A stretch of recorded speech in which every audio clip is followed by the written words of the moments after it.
Bueno, hoy vamos a meternos de lleno en una de las secciones más profundas y también más debatidas de toda la Biblia, los capítulos 9, 10 y 11 de la Carta a los Romanos. Es aquí donde el apóstol Pablo se enfrenta a una pregunta, crucial: el papel de Israel en el gran plan de salvación de Dios. Porque claro, se topa con una de las cuestiones más complicadas de la fe. Si el pueblo elegido por Dios rechazó a su propio Mesías, ¿significa eso que el plan de Dios ha fallado? Vamos a ver qué responde. A ver, para que nos hagamos una idea de la magnitud de esto, es fundamental notar el cambio de tono tan bestia que hay aquí. Venimos de Romanos 8, que es la cima de la celebración. Es una declaración de victoria total sobre el amor de Dios y la seguridad que tenemos. Y de repente, justo después, en el capítulo 9, el ambiente cambia por completo. Padre pasa de gritar victoria a un lamento, a un dolor profundo, porque se enfrenta a unas preguntas que son de verdad muy duras. Y aquí está la madre del cordero, el problema central que Pablo tiene que resolver. A ver, si Israel es el pueblo escogido, ¿cómo es que la mayoría no reconoció su Mesías? ¿Quiere decir esto que todas esas promesas de Dios, las que le hizo a Abraham y a sus descendientes, se han quedado en nada? Es una pregunta que pone en jaque la fidelidad misma de Dios, y por eso Pablo se dispone a responderla con todo lujo de detalles. Venga, pues empezamos por el principio, mirando al pasado. En el capítulo 9, Pablo se pone a defender las acciones y las promesas de Dios a lo largo de toda la historia de Israel. ¿Para qué? Para demostrar que él nunca le ha fallado a su palabra. Y la respuesta de Pablo, la verdad es que te deja pensando. Dice que la palabra de Dios no ha fallado. ¿Y por qué? Porque pertenecer al pueblo de Dios en realidad nunca se ha basado solo en la sangre y la descendencia física. Siempre ha habido una distinción. Los verdaderos hijos de la promesa son los que responden a Dios por fe, como hizo Abraham. Así que la promesa no es que haya fallado, es que se cumple en un pueblo que se define por la fe, no por el linaje. Claro, esta explicación, pues lógicamente lleva a otra pregunta casi inevitable. Si Dios elige, si su plan no incluye a todo el mundo automáticamente solo por ser descendiente de alguien, ¿es eso justo? Pablo ya se huele esta objeción y va directo por ella. Y toda la respuesta de Pablo gira en torno a una palabra clave: misericordia. Lo que nos explica es que la soberanía de Dios no es una tiranía caprichosa. No, es la libertad de un Dios cuyo carácter es por encima de todo compasivo. La misericordia no es algo que Dios dé con cuentagotas. Según el texto, es su primera opción, lo que Él prefiere hacer. Así que esta es la forma en que se resuelve esa duda sobre la justicia. ¿Por qué Dios tiene tanta paciencia con los que se rebelan? Porque su gran objetivo es mostrar misericordia. Sus acciones se basan en un amor y una paciencia que, sinceramente, se nos escapan. No es injusticia, es misericordia en su máxima expresión. Vale, dejamos el pasado y nos vamos ahora al presente, al momento que vive Pablo. El capítulo 10 nos va a explicar por qué, en esa época, una gran parte de Israel estaba, como dice él, tropezando y rechazando el evangelio que se les estaba ofreciendo. Esta es la pregunta que mueve toda esta sección. Pero ¿cómo puede ser? ¿Cómo es posible que precisamente el pueblo que buscaba con tanto afán ser justo ante Dios, al final no lo consiguiera? Es una paradoja tremenda. Pues mira, el tropiezo, ese gran error, se debió a una confusión de base, que podemos ver como dos caminos totalmente distintos. Por un lado, Israel intentó ganarse la justicia por méritos propios, cumpliendo la ley a rajatabla.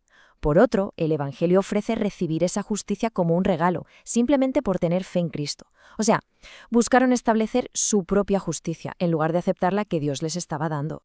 Pero, y aquí viene lo bueno, a pesar de lo enrevesado que parece el problema, Pablo insiste en que la solución es sorprendentemente sencilla y está al alcance de todos. No hay que hacer un viaje épico al cielo ni bajar a las profundidades para encontrarla. No, está aquí mismo, al alcance de la mano. Pablo nos dibuja una especie de cadena, una secuencia lógica que es preciosa, la verdad. Para que alguien se salve, tiene que invocar al Señor. Pero para invocarlo, primero tiene que creer.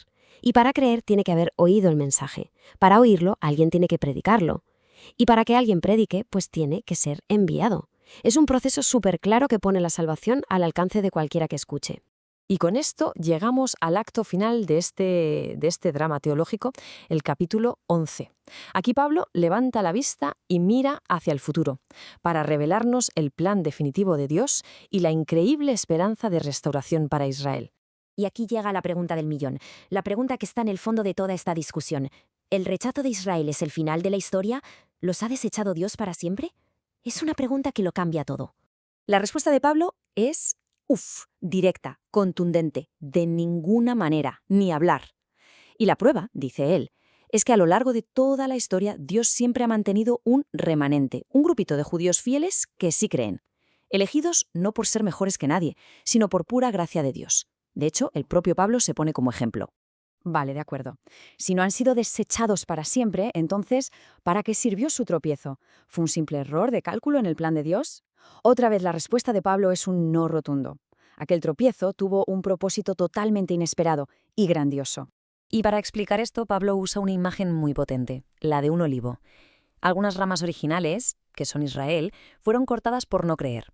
Y en su lugar se injertaron ramas de un olivo silvestre, que somos los gentiles. Pero, y esto es clave, les dice a los gentiles, ojo, no os pongáis arrogantes, porque quien nos sostiene a todos es la raíz, o sea, las promesas originales de Dios a Israel. Y lo más importante, Dios tiene poder de sobra para volver a injertar las ramas originales.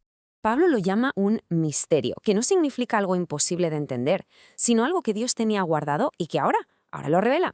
Dice que el endurecimiento de Israel es solo parcial y temporal. Ocurre hasta que haya entrado la plenitud de los gentiles. Y después de eso, Pablo suelta la bomba. Todo Israel será salvo. ¿Y cuál es el objetivo final de este plan tan complejo?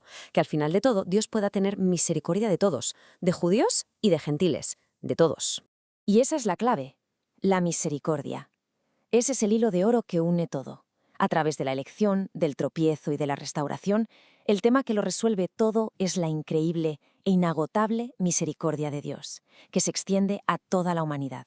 Fijaos, después de todo este viaje, que es un viaje teológico súper denso, Pablo no termina diciendo, ¿veis? Tenía yo razón. No, la única respuesta posible ante la sabiduría y la profundidad de este plan es quedarse con la boca abierta. Es el asombro. Su argumento se transforma en un canto de adoración. Y esta es su conclusión, que es un estallido de alabanza, es reconocer que todo viene de Dios, que todo se sostiene por Él y que el objetivo final de todo es su propia gloria. No se me ocurre un punto final mejor para una explicación tan alucinante. Y con esto llegamos al final, pero con una pregunta que queda en el aire, para que pensemos en ella.